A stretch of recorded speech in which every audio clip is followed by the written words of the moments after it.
Meron dito ang mga bago, merong magpapatuloy at merong babalik. Isigaw natin ang malakas. Your best choice, 9-0. Isigaw natin, your best choice, 9-0. Your best choice, 9-0. Your best choice, 9-0. Sapa! Sapa!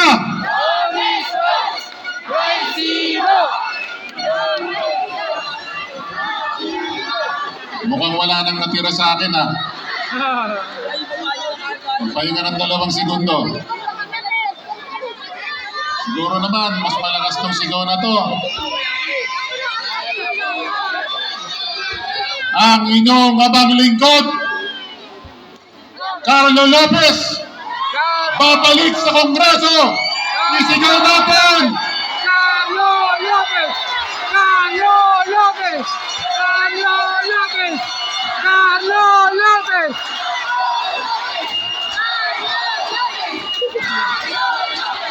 Carlo Lopez!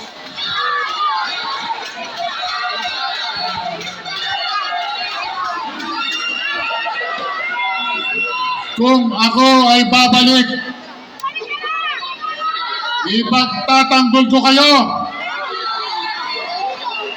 Ipagtatanggol ko kayo sa mga crooks. Alam niyo ba yung mga crooks? Bato-bato sa langit ang tamaan, huwag magagalit. Ano sa Tagalog ang crooks? Isigaw nga ninyo. Ulit-ulitin nga ninyo. Sana makarating doon yung sigaw nyo. Isa pa, sumigaw ulit.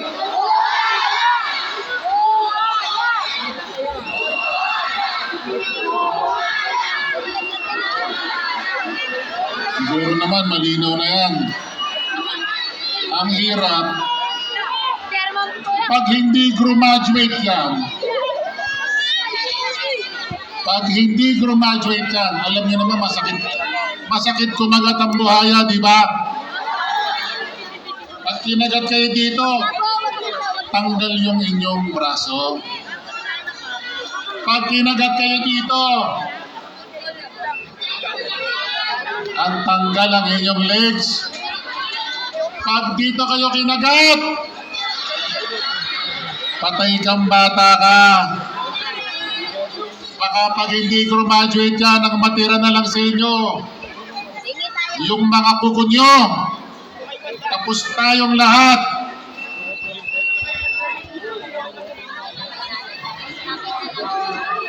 Meron din silang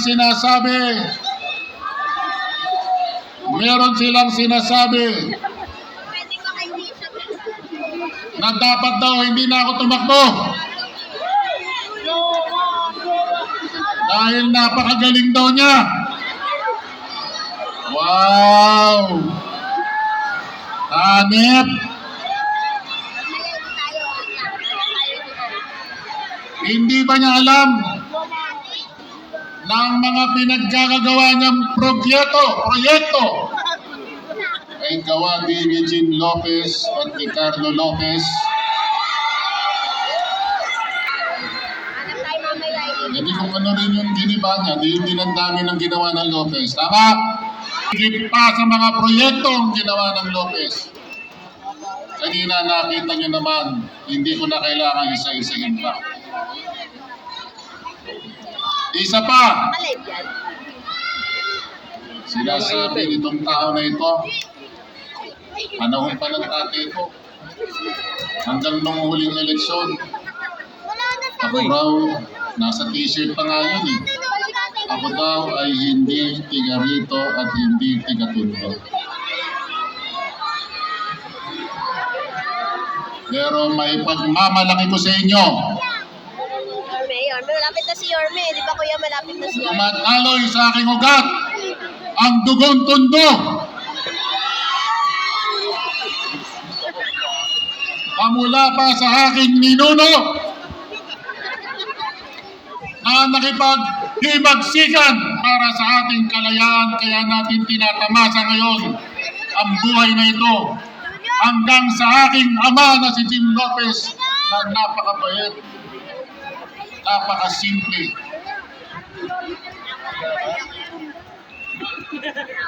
Kung siya'y talagang tiga rito, o kung talagang may sinasabi siya, maghanap siya at maghanap kayo ng kalsada na apelyido ang kanyang ninuno.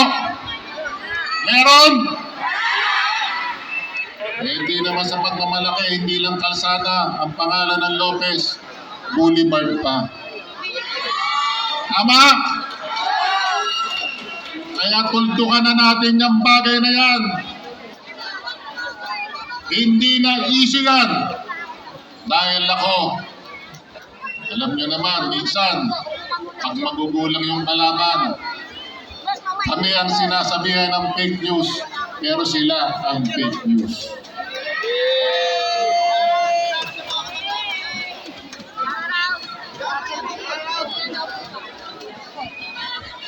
Ilang minuto pa ba ako? May 10 minuto pa ba? Oh, sige, excited na ba kayong marinig si Yorme? Oh! Yorme! Yorme! Malakas ang palakpak ninyo, 5 minuto na lang ako magsasalita. Pero pag mahina, 1 oras pa ako magsasalita. Tingnan nga natin. Woo! Woo! Gusto nyo na akong paalisin, no? Hindi! Distrito 2, Bayang Tondo.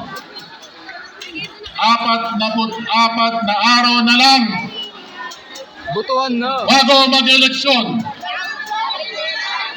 Bago kayo humatol.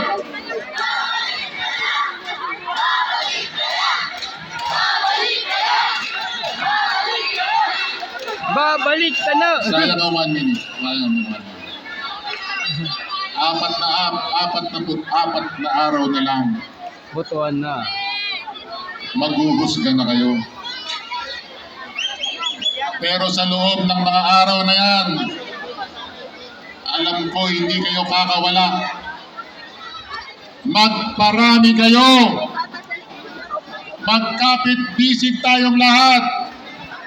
Sabihin natin sa ating mga kamag-anak, sa ating mga kapitbahay,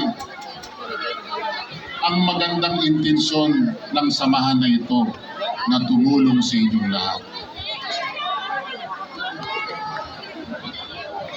At ang inyong abang lingkod na si Carlo Lopez, pag ako po ay pinalad, muli po nating ibabalik ang Serbisyong Lopez.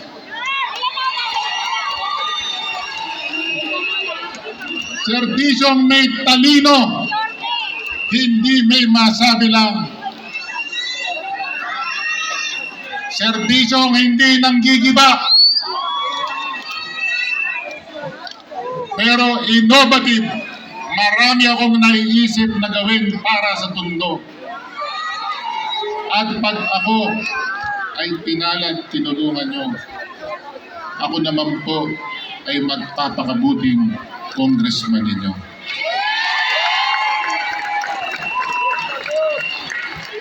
Kaya muli po,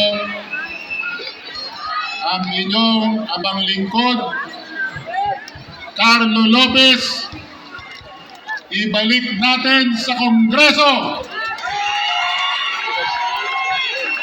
Babalik na yan! Tulungan natin ang Yorme's Choice. Yorme! Yorme! Ilang minuto pa ba? Ang pakilala ko ang isa-isa. Tulungan po natin. Ito, mahaba na ang kanyang speech. Magaling. Mapagmahal. Walang iba po. Robbie Bautista. Oh! Gabiang! Gabiang! At ang susunod naman,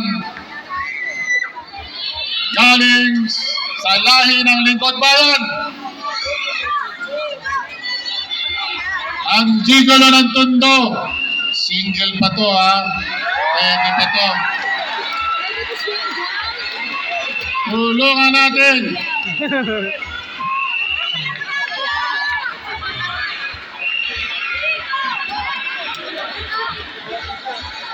Tulungan natin ang taong ito. Palakpakan natin. Nico Evangelista.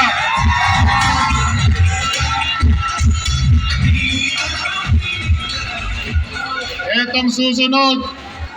Kulang na lang dito mag-senador. Ang daming natapos. Mukhang buong buhay yata niya. Basa na ng basa yan. Magiging magaling na konsehal. Tulungan natin. Henel Romel Miranda.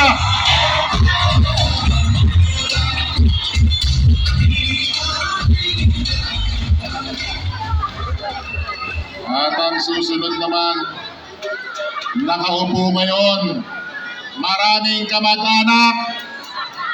Palakpakan naman dyan. Pagsama-samahin mo yung 5 konsehal na nakaupo, mas marami pang nagawa ang tao na ito. Isama mo na yung congressman. Kaya dapat na ipagpatuloy Awi. ang kanyang pagsiservisyo. Tulungan natin, Konsehal Darwin Sia.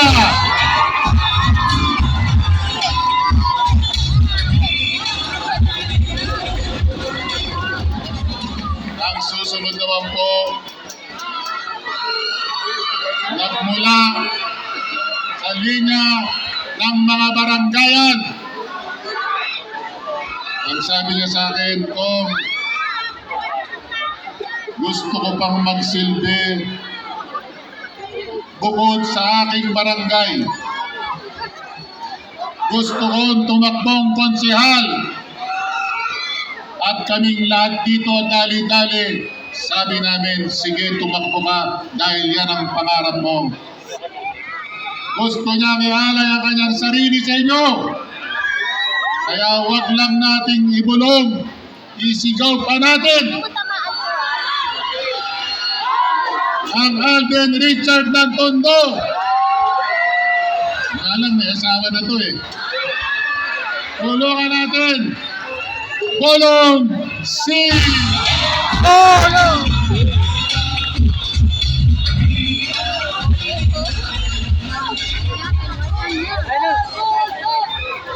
Wala ba ako nakalimutan?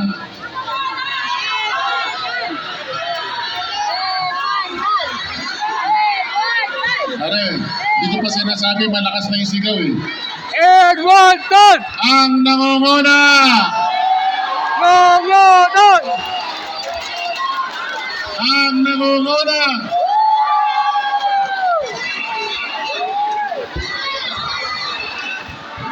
Hindi lang nagpapatay ng sunog, nagbibigay pa ng kuryente. Kanina nawalan tayo dahil sa taong ito, nagkaroon tayo ng programa ngayon. Tulungan natin, Konsehal Edward Har! Edmonton! Edmonton! Edmonton! Dito, isigaw natin si Yorme Isko Moreno! Isko! Yorme! Yorme! Babalik na yan! Yorme! Babalik na yan! Yorme! Babalik na yan! Tulungan natin ang ating magiging Vice Mayor, si Atienza!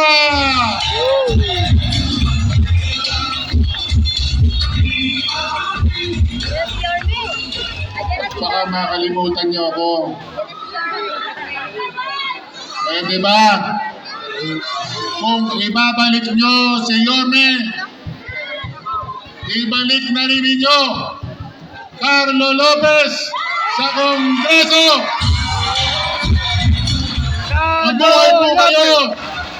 Maraming salamat po, Distrito 2. Manila, God first. Maraming salamat po muli po. Huwag na wag po natin kalilimutan sa hanay ng mga congressman ang muling magbabalik, Congressman Carlo Lopez!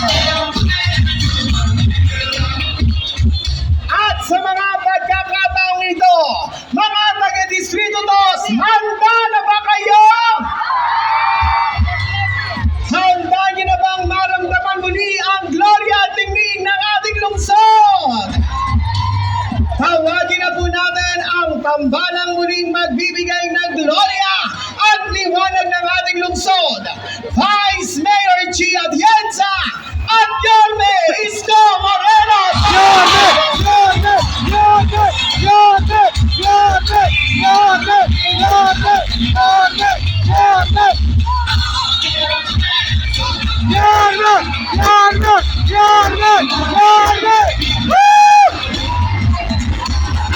Muli, mga Distrito 2, palakpakan po natin, Vice Mayor Chi Atienza at Yorme Isko Moreno.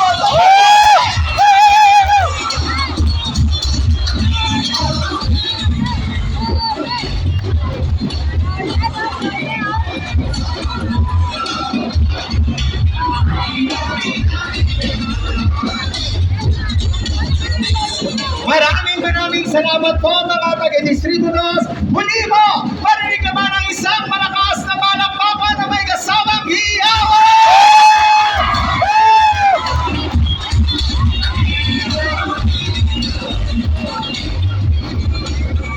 At hindi po ang ating po mga Yorme's Choice sa mga una ng ating magiging muling magbabalik, Congressman Carlo Lopez.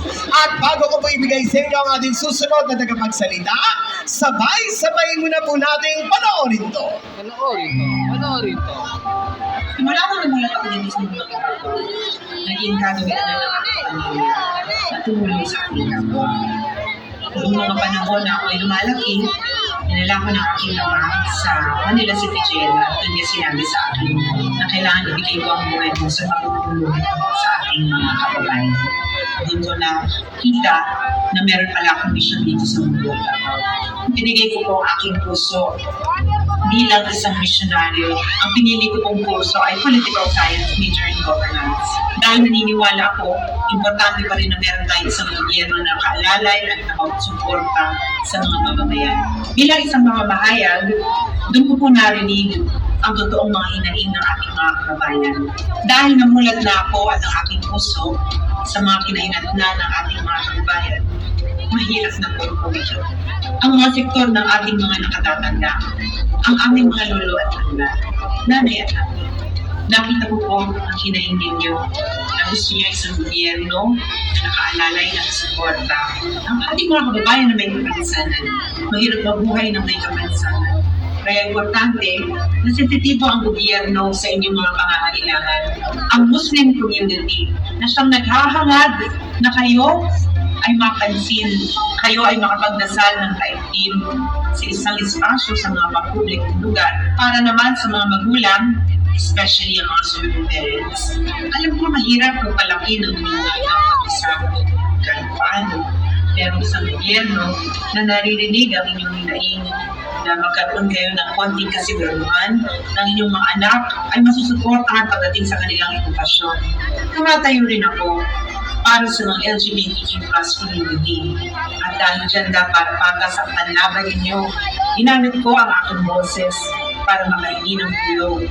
Para ako ay makapagbaba ng mga proyekto at programa dito sa ating lungsod.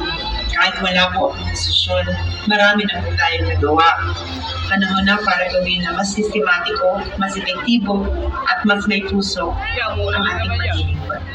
Dahil dito sa Maynila, ang gusto namin ni Yorme, bumalik ang ningning, pag-asa, at buhay sa inyong mga puso.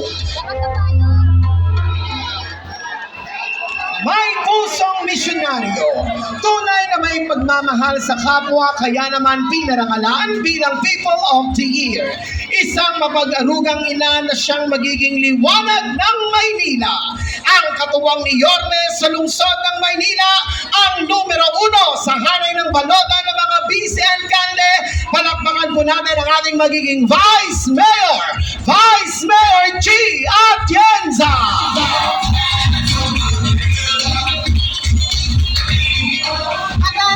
Magandang gabi, District 2! Kamusta kayo? Kahit na medyo umuulan, narito kayo sa aming harapan. Maraming salamat po. Ako po si Chi Atienza, ang bunsong anak ng dating butihing Mayor Lito Atienza. Ako rin po ang direktora ng Kababaihan ng Maynila at ngayon katambal ni Yorme Isko Moreno Dumagoso. Pero alam nyo, naniniwala po ako sa tadhana. Naniniwala ko na pag binigay natin ang ating buhay sa Panginoon, siya ang huhulma sa atin para dalhin tayo sa misyon natin sa ating buhay. Alam ko ngayong gabi, tadhana ko na tumayo dito sa inyong harapan para maging vice-alcalde ni Yorme Isko Moreno Dumagoso. Pero nung bata pa ako, ang pangarap ko sa aking buhay talaga ay maging isang misyonaryo. Pero ang ginawa ko, imbis na pumasok sa mundo ng politika dahil ako po ay nakapagtapos ng political science major in governance, tumulong ako diretso sa tao. Marami po akong tinulong sa likuran ng aking ama nung siya ay alkalde at congressman ng Buhay Party List. Lahat po ng ipinamahagi na gamot, bitamina at food boxes na milyong-milyong halaga, ako po ang gumawa nun para maging posible ito. Ngunit kahit kailan, hindi niyo po nakita ang aking mukha. Dahil naniniwala ako na mas importante sa akin na pag ako ay tumingin sa itaas, masaya ang Panginoon sa ginawa ng aking mga kamay. Ngunit, nung ako po ay naging isang broadcast journalist, kagaya ng aking kapatid na si Kuya Kim, kilala niyo yun? Yes! Sino po ang mas pogi? Si Kuya Kim o si Ali? Kuya Kim! Parang walang nagsabing Kuya Kim. Kuya Kim! Pero nung ako po ay naging isang broadcast journalist for 7 years, doon ko po nakita ang tunay na kalagayan ng marami sa ating mga kababayan na napag-iwanan sa laylayan ng lipunan. At doon ko po nakita ang mga sektor na para sa akin umiiyak dahil gusto nilang marinig sila ng gobyerno. Pero nung ako ay binigyan ng isang programa at may nakilala ako na si Nanay Emelita, ang trabaho ko, kunin ang kanyang kwento at ipakita sa gobyerno kung paano siya matulungan. Sinabi niya sa akin na buong buhay niya para siyang nabuhay na tila isang daga. Ang sabi niya sa akin, ako lang daw ang naging anghel sa kanyang buhay dahil ako lang daw ay ang gumawa ng mabuti sa kanya. Ang sinabi ko, nagtatrabaho lang po ako. Pero sinabi niya, ako daw ang kanyang naging anghel at siya daw ay nabuhayan ng loob nung nakilala niya ako. Alam niyo, nung pumasok ako dito bilang katambal ni Yorme, inindang mga diskriminasyon. Dahil dito sa Maynila, balang araw, magiging patas ang inyong panlaban dahil importante rin kayo sa amin ni Yorme. Tumatayo rin ako para sa bawat magulang na narito, lalo't-lalo na para sa mga solo parents. Alam ko na araw-araw nagdadasal kayo na kahit papaano makaramdam kayo ng tulong mula sa gobyerno pagdating sa pagpapalaki ng inyong mga anak. Huwag kayong mag-alala dahil sa amin ni Yorme,